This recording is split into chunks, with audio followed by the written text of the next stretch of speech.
lang po ko'y itubag sa SK Chairperson sa Barangay Zone 3 nga si Llanos, Ray Llanos.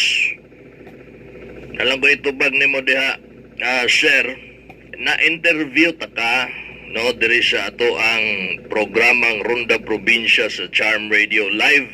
So, anytime kung gustohon nimo nga balikon sa pagpaminaw, pwede ra kaayo. Alright? Wala na ko gidoktor-doktoran ang imong statement. Okay? Ang imong giingon, nakabalo man mo mga SK kung giunsa mo pag-recognize sa kasamtangang mayor. Alright? Daghan pa to eh. Kato lang man akong gikuha. Kato lang nga punto ang akong gikuha. Di-layout na ko sa imuhang apil ang imong hulagway. Og maotoy akong gi-post ako ang news page na to sa Facebook.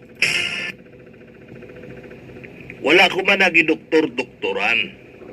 Dili man pwede nga tanan nimong statement ipaiguan nako dito sa akong gihimo nga gi-layout nako. Daghan na kay mga text kung may tabo na nga ako ang ipugos og sulod to tanan.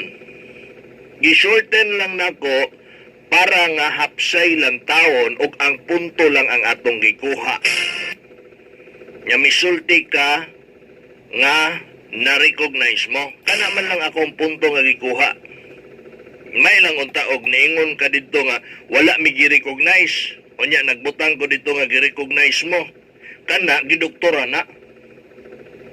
Para hapsay, limpyo ang dating, dali ra nga basahon, dali ra sabton ang punto. Okay? Wala na ko nagidoktoran. Ang ano mo ingon man ka nga misleading ang ako ang news.